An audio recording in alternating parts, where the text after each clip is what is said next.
So the purpose of today's event is to experiment. So this is an experimental event with a mashing up liberating structures, which for those of you who are not familiar with liberating structures, there are a series of structures and forms to unlock the wisdom of teams together and help them achieve things more easily and more beautifully in meetings.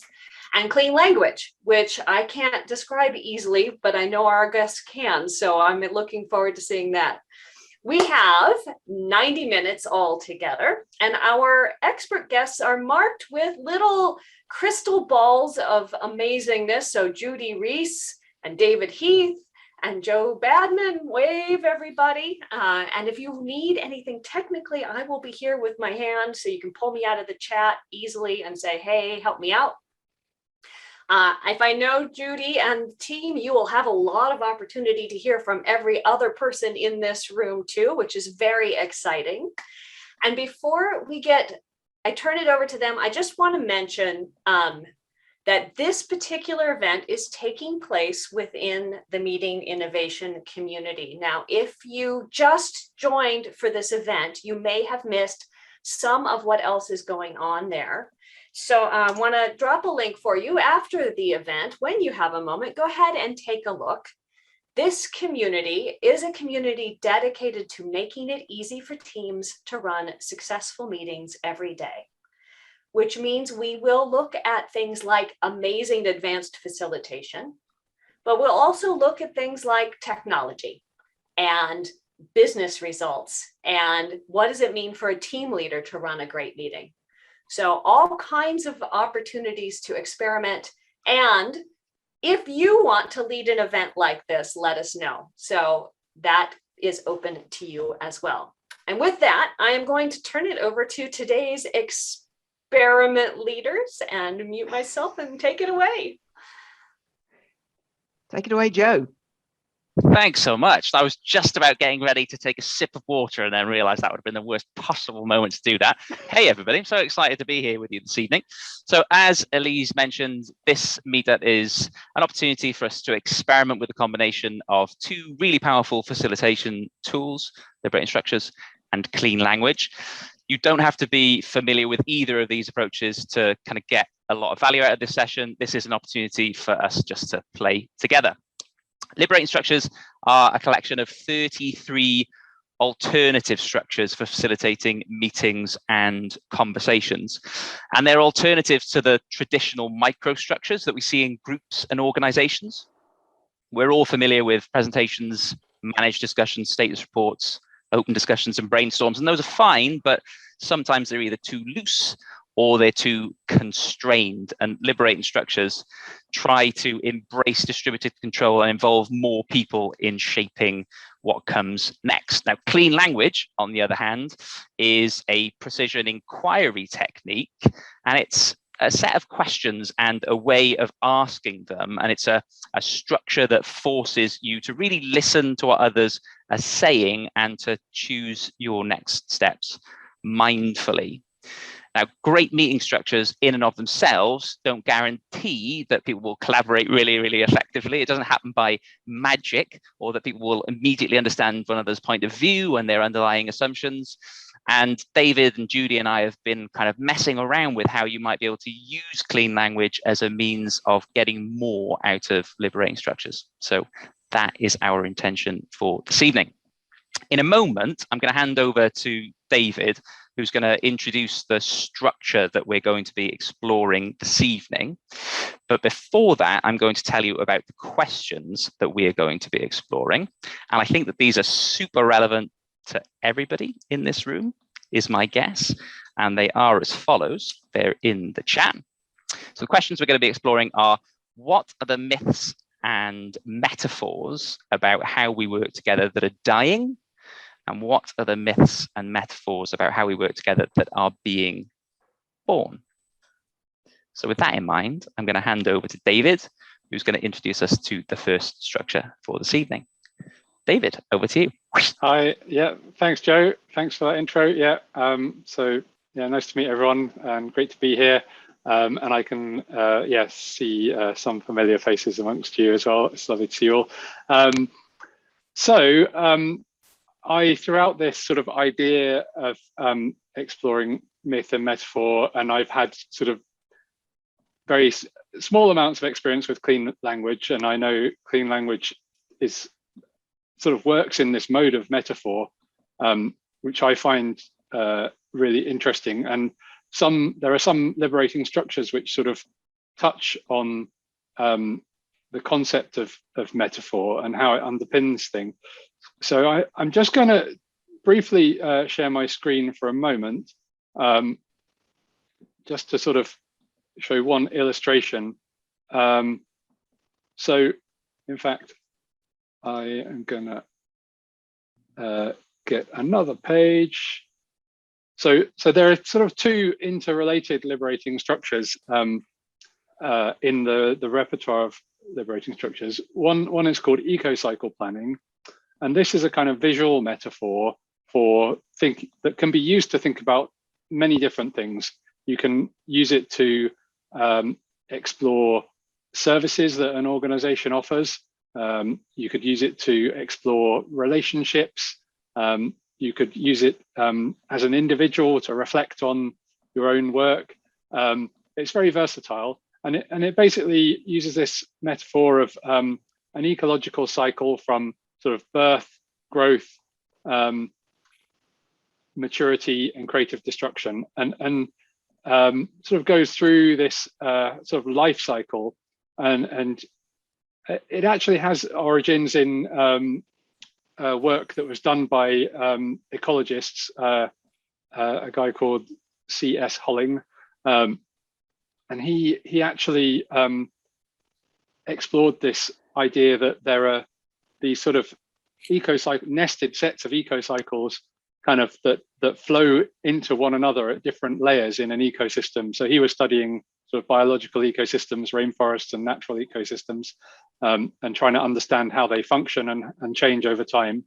But it actually can be sort of, an interesting way to think about what's going on in large scale transformation in organizations. And this second illustration here shows sort of just gives a suggestion of how you might think about simultaneously there's things going on at the micro level in each individual person within an organization. So at the cellular level, we have our biological needs. We don't often maybe think about those, but our physiology affects how well we get on at work, our stress level and so on. So individual skills, there's teams, etc. And then when you get up to the sort of more abstract levels, you may be thinking about things like policy, but also about the mythologies and the metaphors that underpin how we think about, how we even conceive of what our organization is, what purpose it serves, etc. So that's sort of where the liberating structures kind of come in. And there's this liberating structure called Panarchy, which kind of can take up to 2 hours, and we're not really proposing to do that whole thing. We're just going to sort of dip in at this level of myth and metaphor and explore that a little bit. So I'm going to stop my screen share now. So I guess one other thing to say about those different levels is there's this another concept called pace layering, which Stuart Brand kind of talked about, but basically like the things at the more abstract level change more slowly, the things at the micro level change more quickly. So these metaphors and myths change slowly, but I guess in these moments of sort of large scale systemic shocks like a COVID pandemic, maybe some of the myths and metaphors change more rapidly. Maybe there have been some that are already changing even before this shock came along. So I think we're going to move in, and I'm just conscious that I've been talking a lot. So I think what we're going to do is Joe's going to invite us to explore those metaphors a bit more. I am indeed. Thanks so much, David. Cheers. So if you haven't got a sticky note close to you, knowing some of the people in this group, I imagine that you you can't avoid sticky notes without kind of tripping over them like banana skins, grab hold of a sticky note or a piece of paper and a pen. Thank you so much. See mad dashes happening. Might have actually been stolen from me, and there's only one culprit because there's only one other human that lives in this house. So I'll have to figure that out later on. The questions that I would like you to consider are the following, and they are in the chat, of course. How we used to work together was like what?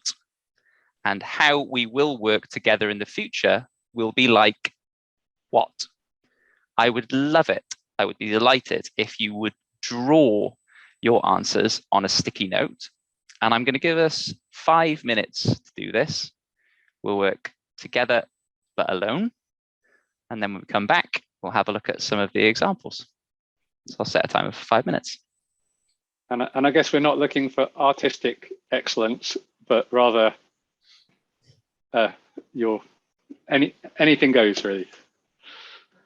You might not be looking for artistic excellence. Okay. Thanks so much. It's quite a centering activity at the end of the day, at least for people who are at the end of the day in the UK. I'd absolutely love to hear some reflections from that and some examples. Somebody in the room feeling brave enough to share what they've come up with? Oh, heck yeah. Nice. Thanks, Thomas. Let's have a look at what you got. It'll be hard to read. I got to turn off the virtual background. Right. So up at the top, you'll see a hierarchy, a waterfall, a downward dictation, and tail chasing. What kind of tail chasing? Unproductive, repetitive, pointless. And is this your how work was, or rather more ominously how you see work will be in the future? No, that's the past. Sorry, up at the top it said past. The future is the second row, and can't read my own handwriting. Exploratory play is the spiral. Ad hoc network as opposed to the hierarchy.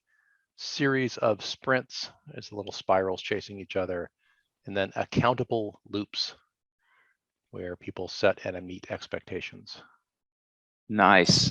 I'm particularly appreciative of the equal proportions of the drawings too. Thank you so much. That resonates a lot with my experiences too.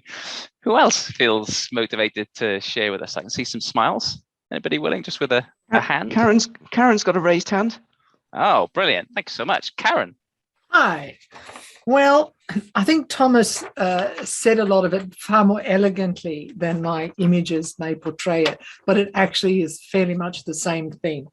So sort of constrained in boxes, not necessarily creative, although we didn't get to where we are without creativity.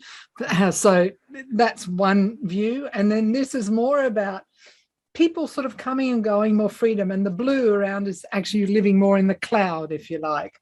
So we're really reliant on technology and asynchronous and synchronous ways of being, and we're all connecting in different ways.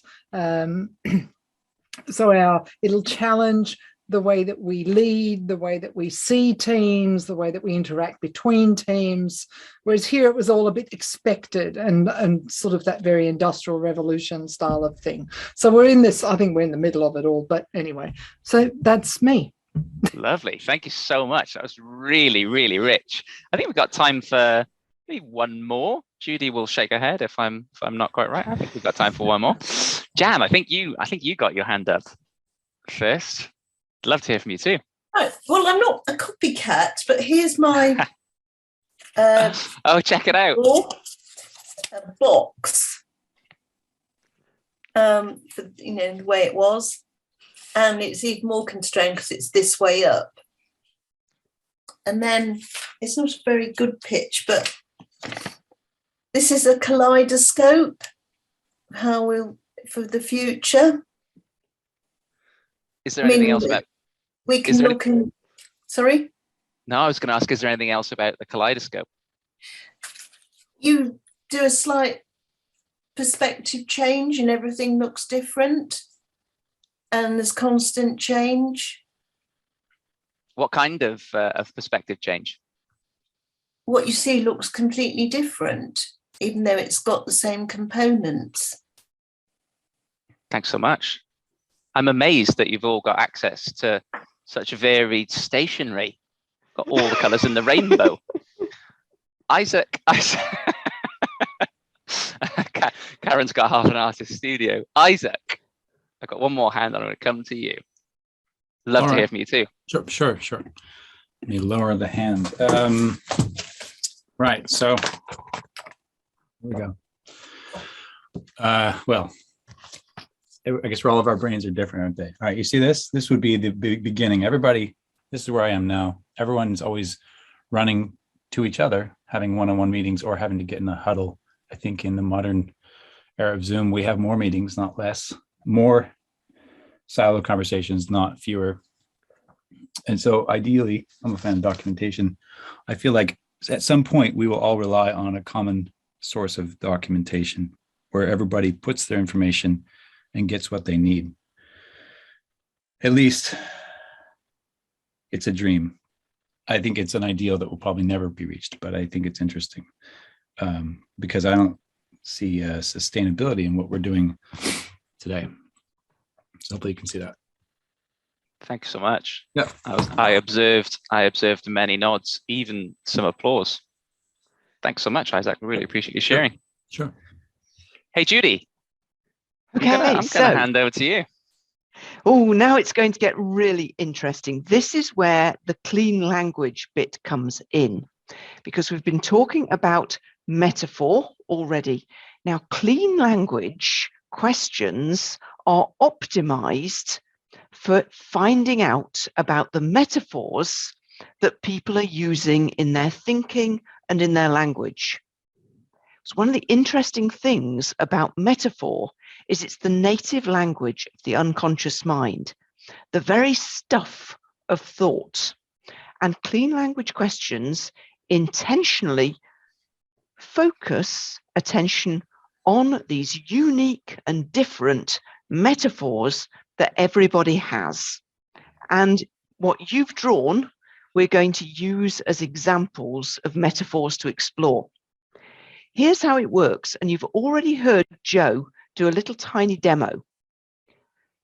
Here are two, and these are the only two clean language questions we're going to use in this activity. There are a bunch of people on the call who know a lot about clean language.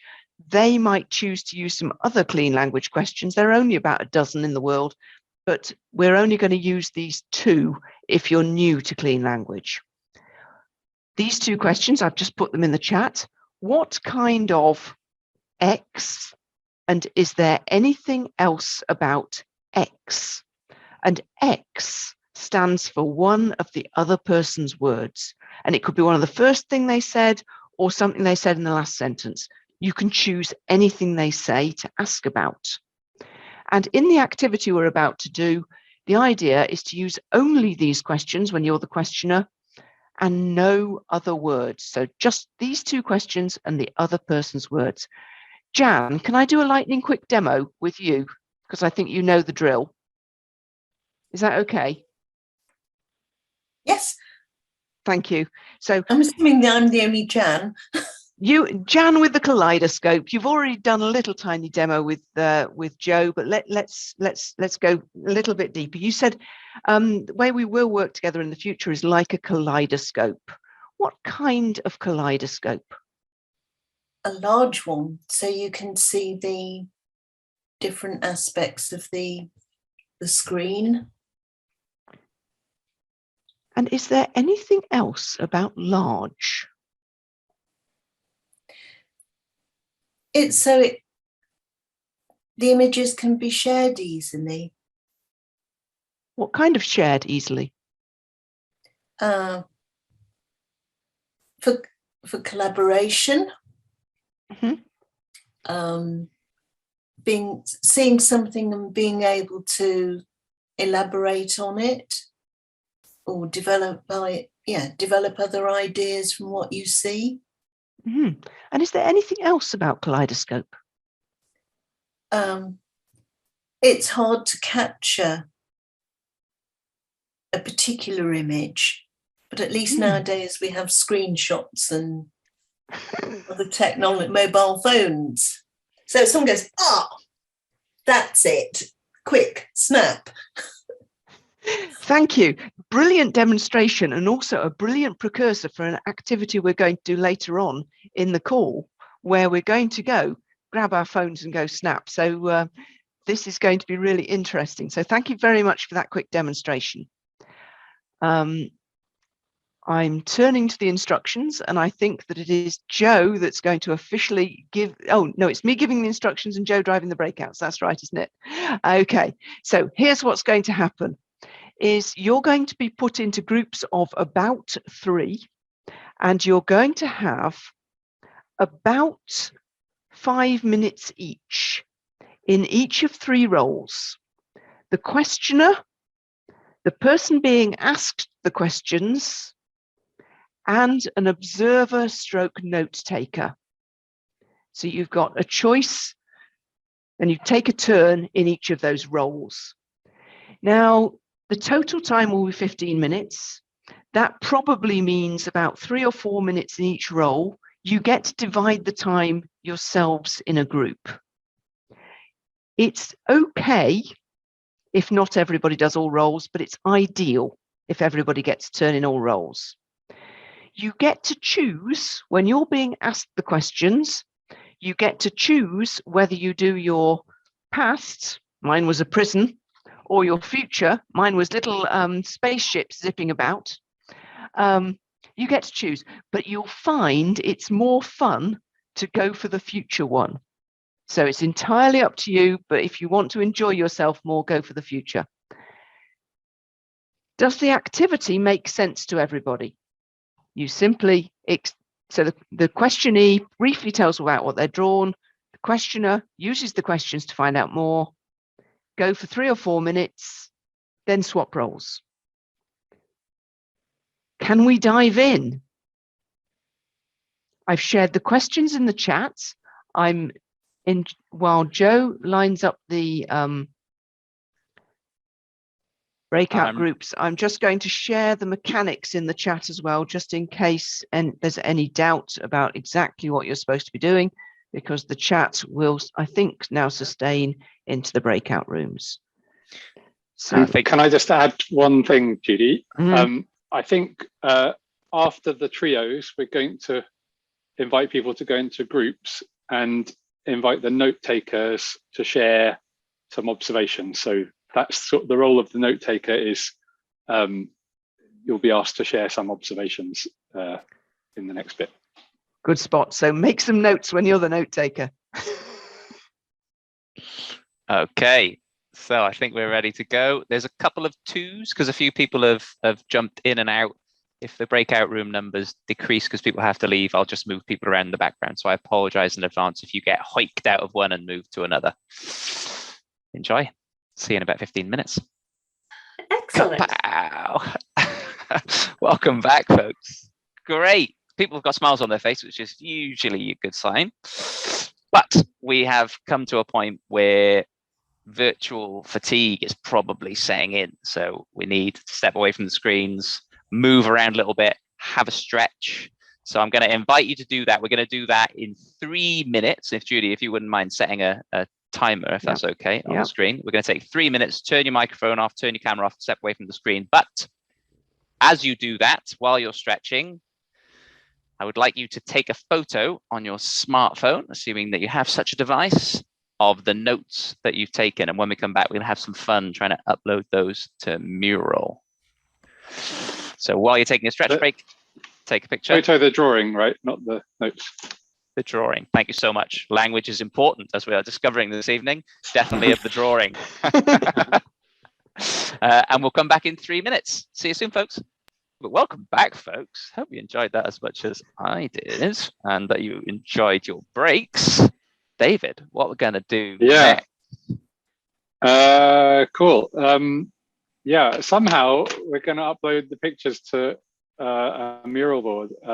And I guess if you photographed it on your phone, then you ideally should somehow try to get your file onto your computer and then upload it. I know I'm asking a lot of people. That link is, I think we hadn't quite thought this bit through, had we?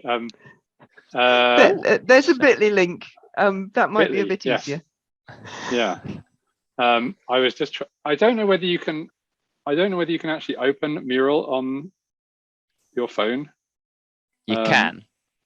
I mean, I think this is probably the best customer journey ever. You email yourself the picture, you open your email, you download it to your computer, you open Mural, you upload it from your computer, and then if it doesn't work, you get really frustrated.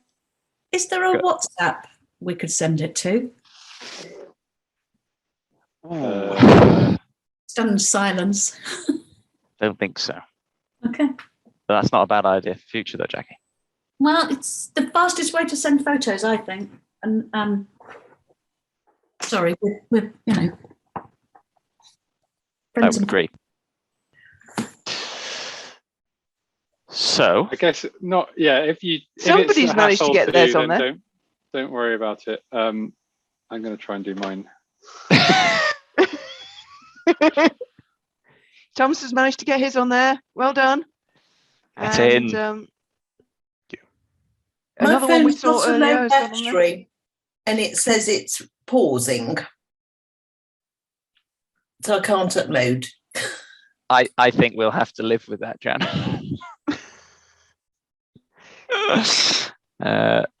But there is a prize for everybody who gets it in there. Prize yet to be invented. Oh, there's quite a few. David designed services for government in the UK. Wouldn't it be amazing if users were this committed to their user journey? And in the face of all obstacles, never abandoned. Oh, it's amazing, folks. Thanks so much. Zip, zip, zipping. Some people even spinning their diagrams. I don't know how to do it. So I guess the idea is that you can place your image metaphor.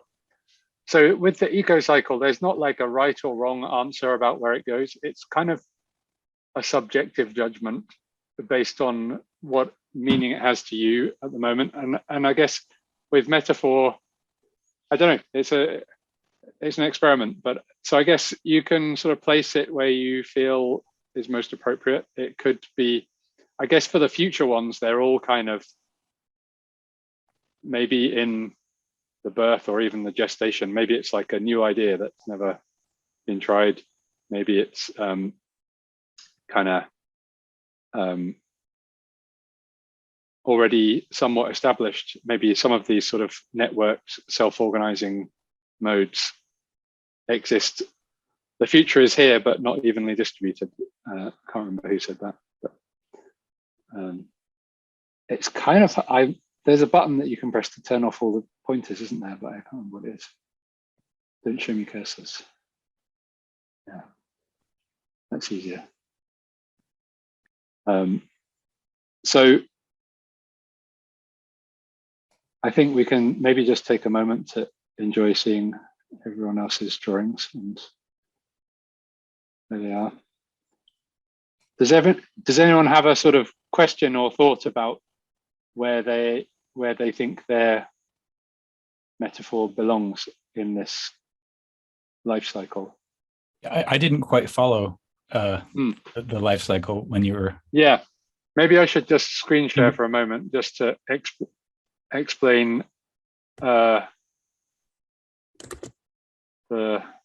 or just recap.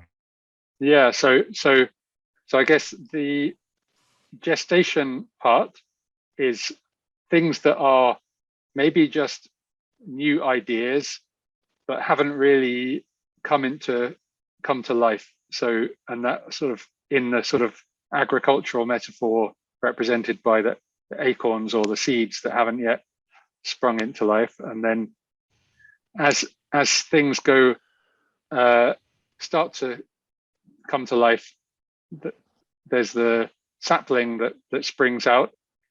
So that in the context of our metaphors that we've been talking about, something which is maybe exists somewhere in the world, but it's just starting to be created. That would be, early on in this birth process. And then as things grow, they reach maturity. So maturity is something that's reliably delivering value. It's maybe the bread and butter of things. And that's, so that may be a well-established metaphor of how we think about work or our organizations or so on. I suspect that these future metaphors, maybe not many of them might fall into that category yet, but maybe in your corner of the universe, they might be well established. And then things, as we go round into creative destruction, that's where things are being sort of composted, digested, deliberately let go of in some way. So probably the metaphors, the before metaphors that we had might be more clustered down in that area. I don't know if anyone's uploaded one of their before metaphors, but those might find their way down there. And then there are these two traps, the poverty trap, things that we'd like to invest in but haven't really got off the ground, and the rigidity trap, things that have been the mainstream, but maybe we can't quite let go of them. So there might be some of the old metaphors stuck there as well. Hopefully that helped a bit. Yep, thank you. Nice. So I think we're going to have a conversation cafe about this, right? So let me explain what we're going to do next. So this is another liberating structure called Conversation Cafe, and it's a way of distributing talk time amongst a group, which has been shown to increase psychological safety and make sure that everybody, try again, I've run out of coffee, it seems, and to make sure that everybody's voice is heard. There are a couple of agreements that people who engage in a conversation cafe try to adhere to, and I will briefly show you what those look like now. These are the agreements. Judy, can you nod if I'm sharing the right screen? Yeah. Nice. I'm seeing agreements. Fantastic. So suspend judgment as best you can, respect one another, seek to understand rather than persuade, invite and honor diverse opinions, speak what has personal heart and meaning, and go for honesty and depth without going on and on. So here's how the Conversation Cafe is going to work. Let me try and stop sharing the screen. There are a sequence of steps to follow, which are, can I find them? As I mentioned, we're going to try and distribute talk time amongst the group. So I'll open up breakout rooms of about, or somebody will open up breakout rooms, hopefully Judy, or thank you, of about 5 people. And the idea is that you discuss the question that I will post into the chat in just a second, which is what are the forces that are shaping the metaphors that are emerged from these discussions? So what are the forces that are shaping the metaphors that we've discussed? And each person has a minute to share their reflection on that question, and then they pass an invisible ball onto the next person, and the next person gets to share. And the idea is that we don't interrupt one another, just pass it on. And that's round 1. Once we've got to the end of a full round, we go again, but people reflect on what has come out of the conversation, make sense of what people have shared. And at the end of that, we have an open discussion, where you can talk about what's emerged, just as you would normally. And if there's time at the end, then we'll have one final round going around the circle where people can offer their final reflections. I'm going to post these instructions in the chat because it's quite a lot to keep in your mind there. David Heath, I can see that you are. Yeah, I'm just gonna thinking out loud about that, the kind of prompt for the Conversation Cafe, and I think I think I'm just gonna suggest a slight tweak. I think it's really interesting, like, what are the forces that are shaping the metaphors, and I think another part of it is also how are the metaphors shaping your work. So I don't know, but that's maybe a bit dangerous to change at this point. Is that? So I'd say, what's the worst that can happen? Yeah. So what are the forces shaping metaphors in your work, and also how are the changing metaphors affecting the shape of your work? Great, thanks, David. And how much time will people have in the breakouts? We are going to have 10 minutes, including the countdown timer. Including the countdown timer. Yep. And then that'll bring us back for a checkout. When you get into the rooms, if one person can just nominate themselves as a host, you're a full participant. But if other people kind of jump into the conversation, that we want to avoid that. We want to make sure that we get equal distribution of talk time. So if one person can just moderate that and kind of nudge the conversation along, that would be really, really useful. Thanks, David, for posting that in the chat. So we'll bring you back in 10 minutes time. Judy, I think we're good to go. Thanks so much. Rooms. Kapow! I'm only just realizing that in the instructions that I gave you, the third round could have been up to 40 minutes. So I'm going to say that was just human error, and I apologize. And I hope that you realize that was just a silly Welshman not amending the text. Thank you so much. And I hope the conversation was really interesting. And I'm keen to hear some of these reflections, but we're getting close to the end of the session. So I'm going to hand over to Elise, who I know has got a good kind of takeaway checkout question for you folks. So Elise, I'm going to pass the baton to you. So there are so many ways that we could reflect on all of what we've had here, right? Like, what did you learn about work? What did you learn about metaphors? What did you learn about facilitating liberating structures in an experimental way with 50 odd people? But the question that we're going to settle on here is, what here was most useful to you?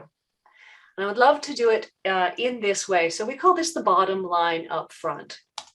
So what, in one phrase or sentence, how are you most likely to use what you've learned here today? And I invite you to add that to the chat, or go ahead and signal. We'd love to hear some voices. I wrote it in the chat, but I just have the sense of connection and diversity. That it's also what just came up in our session just now, and so that's like what I've learned here is, like, again, connection and bringing lots of different people together, and that's always a sense of nourishment and inspiration. Yeah, so thank you. Thank you. Becca. So as an Agile coach, I ask a lot of questions throughout my day, and I was amazed by the power of 2 simple questions. The richness of the conversations, the diversity of the content and the context with 2 simple questions. And what I really noticed was that as I watched questioners and questionees, they were totally engaged and focused on each other and really listening to each other. Beautiful. Thank you, Becca. And if I may just jump on what Becca said, I think one of the things that I realized in, perhaps for me, why they're such useful questions is that so many of our questions often are our own statements followed by a question at the end. So we're kind of, even in our questions, we're more interested in what we have to say. Whereas these 2 questions really focus on what the other person is thinking and what they have to say. And that's what was really powerful for me. Thank you, Emily. I love this focus on not only how you ask, but how you hear so that you can ask. Yeah. Anybody else like to share? Lots of great ideas in the chat. Lots of good resonance there. Certainly thinking about opening with an LS structure, like modifying a string and opening with some sort of drawing, whether it's drawing together, but even doing drawing for answering, like spiral journal, and then moving to the clean questions. I really like the listening and listening for the metaphors, and then really exploring that without us jumping to conclusions, I think would be a great exercise in the workplace as well. So I could really see how to combine some of these. Really loved it. And any of the types of even back-to-back listening might be another interesting one to combine with. So my mind is churning of all the different ways to leverage what we learned today. Wonderful. We have time for one final question or one final comment. How might you use this?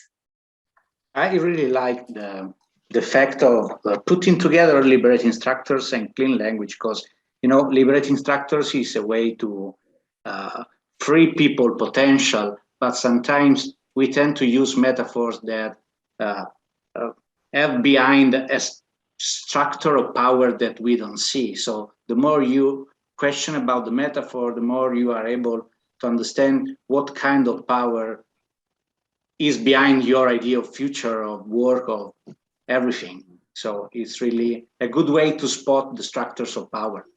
All right, thank you. Thank you so much for that and for all of the feedback in the chat. Everybody give a round of happy thanks to our volunteer experimental leaders. What a fabulous session. And if you enjoyed this, or if you didn't, especially if you didn't, please take a moment right this very second and click the top link that I've put in the chat, because we love feedback. The feedback is anonymous.